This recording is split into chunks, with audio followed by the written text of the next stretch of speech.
Hi guys, Nell Casey here from Nell Casey Creative. I just wanted to give you a really quick tip today around productivity and Facebook groups. So I really love using Facebook for my business. I've in quite a few business related groups and I just really love the discussion that goes on there, but I tend to find that I get very stuck in Facebook. Like it's a rabbit hole and there's new stuff coming up all the time and it's really easy to get distracted and suddenly realize that you've wasted like an hour of your day, which is not good. So I just wanted to give you this little tip today that how I'm now sort of tracking what's going on in Facebook groups and responding to the posts that I want to respond, but not getting stuck in that rabbit hole of unproductive Facebook time. So, you know, as you can see here, here's one of the groups that I am in, and there's a lot of activity in this group. So rather than like spending all my time scrolling through and seeing which posts I might want to respond to, and there's lots of them that just aren't relevant. So instead I'm using something called If This Then That. And if you haven't heard of If This Then That, then it's this amazing kind of tool that helps you link to different programs or platforms on the web. So when one thing happens, If This Then That will automatically make another thing that happen. And it's really simple to use once you know how. So what you do is, this is my dashboard, and you create something called a recipe. So the recipe is just exactly what you want to tell If This Then That to do. So if this. So this is related to Facebook.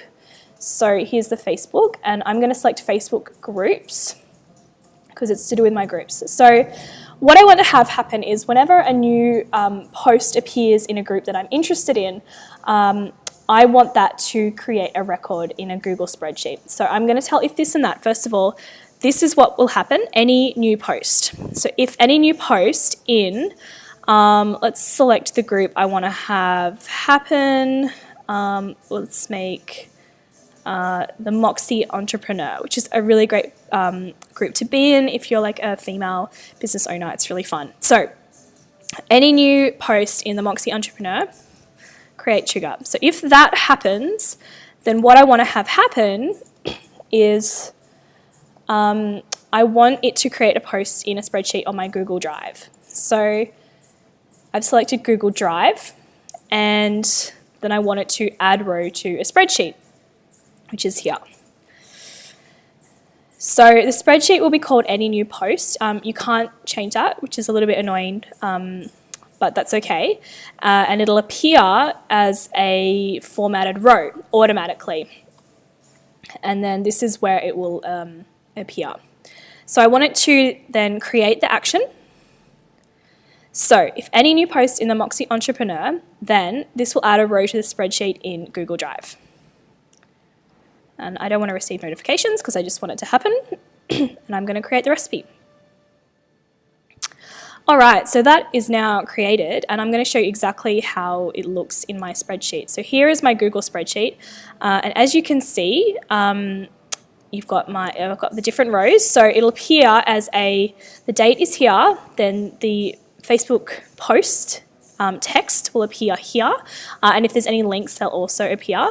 The person that posted it, so the name of the person, so I can see if certain people are regularly posting about certain things, and then the link. So I can go directly just to that post if I want to say I want to comment on this one, which I don't, but it goes directly to that post, which is awesome. So I'm not stuck scrolling through.